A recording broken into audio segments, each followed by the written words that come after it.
গত 15 দিনের ব্যবধানে ময়মনসিংহের বাজারে বেড়েছে মাছের দাম। তেলাপিয়া, পাঙ্গাস সহ সব ধরনের মাছের দাম বেড়েছে কেজি প্রতি 30 থেকে 40 টাকা। চাহিদার তুলনায় বাজারে মাছের আমদানি কমে যাওয়ায় দাম বেড়েছে বলে জানান ব্যবসায়ীরা। বর্তমান 15 দিন যাবত যে বাজার আছে, এই বাজার বহাল থাকলে মাছ ব্যবসায়ী বা আমার মতো বেকার যুবক যারা আছে এরা লাভবান হবে এই আশাই করা যায়। 30 টাকা, 40 টাকা, 20 টাকা বাড়তি, মানে বেচা মনে করেন অনেক সমস্যা হয়ে গেছে।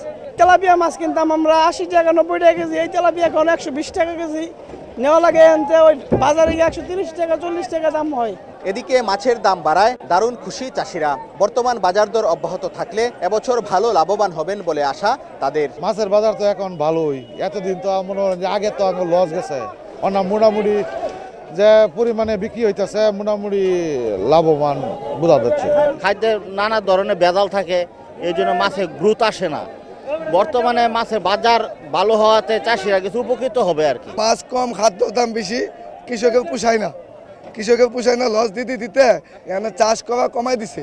ত্রিশালের এই পাইকারি মাছের বাজারে প্রতিদিন গড়ে 30 থেকে 40 লাখ টাকার মাছ বেচাকেনা হয়।